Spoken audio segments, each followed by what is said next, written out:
High, আমি রুমা আর আজ আমার ফ্যাট লুজ জার্নি ডে 19। আচ্ছা, এতগুলো তো রেসিপি তোমাদের সাথে শেয়ার করলাম। তো তোমরা কমেন্টে জানাও তো তোমরা কোন রেসিপিগুলো ট্রাই করেছো আর তোমাদের কেমন লেগেছে।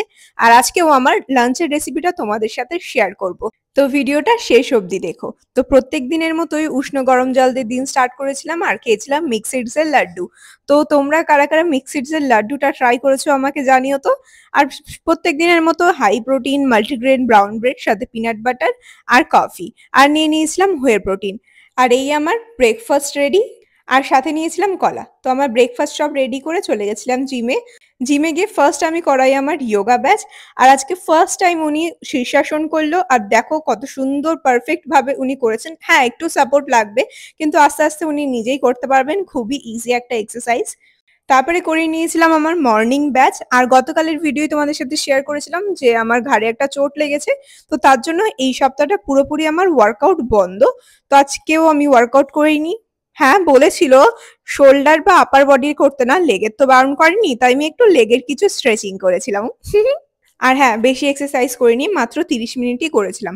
তারপরে বাড়ি এসে একটু ফ্লেক্স করতে করতে খেয়েছিলাম আমি আমার হোয়ে প্রোটিন। তারপর আমি খেয়েছিলাম অর্ধেক পেঁপে। আর আমি ফল খেতে কিন্তু খুব ভালোবাসি। আর আজকে লাঞ্চে বানিয়েছিলাম মাশরুম রাইস আর চিকেন। তো এ দেখো বাটারটা বেশি পড়েছিল, তো আমি একটু তুলে রেখে দিয়েছি। ফার্স্টে অ্যাড করেছি বাটারে একটুখানি চপ গার্লিক। এবার গার্লিকটাকে ভালো করে ভেজে নিয়ে যখন ওর গন্ধটা সুন্দর আসবে, তারপরে কুচিয়ে রাখা পেঁয়াজ দিয়ে ভালো করে আমি ভেজে নিয়ে তারপর আমি অ্যাড করেছি বেবিকর্ন।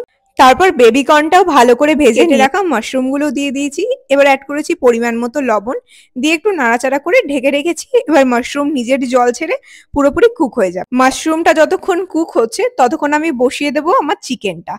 তো তার জন্য আমি ফার্স্টেই কড়াই গরম করে অ্যাড করেছি বাটার। দেখো আমি একটু বেশি বাটার দিয়েছি, কেন আমার চিকেনটা আছে 500 গ্রামের। তো তোমরা তোমাদের পরিমাণ মতো মাংসর সাথে বাটারটা অ্যাডজাস্ট করে অ্যাড করবে। তো আমি আগের থেকেই ম্যারিনেট করে রেখেছিলাম আর এই ম্যারিনেশনটা আমি আগেও তোমাদের সাথে শেয়ার করেছি। তোমাদের যদি আবার চাই তোমরা আবার আমাকে কমেন্ট করো, আমি শেয়ার করে দেবো। অ্যাড করেছিলাম চিলি ফ্লেক্স, অরিগ্যানো আর ব্ল্যাক পেপার। এবার same chilli flakes, oregano, black pepper আমি মাশরুমেও অ্যাড করেছি। এবার মাশরুমটা ভালো করে ভাজা হয়ে আসলে পর রাইসটা আমি মাশরুমের মধ্যে দিয়ে দেবো। এবার ভালো করে ভেজে নিয়ে তারপরে অ্যাড করেছি একটুখানি কুচানো ধনেপাতা, যেটা আর একটু টেস্টটা বাড়িয়ে দেবে। তো রেডি আমাদের মাশরুম রাইস। আর এদিকে আমাদের চিকেনটাও হয়ে গেছে। এবার উল্টে পাল্টে ভালো করে ভেজে নিলে পরেই চিকেনটাও রেডি। আর এটাই ছিল আজকের আমার লাঞ্চ, মাশরুম রাইস, চিকেন আর সাথে স্যালাড।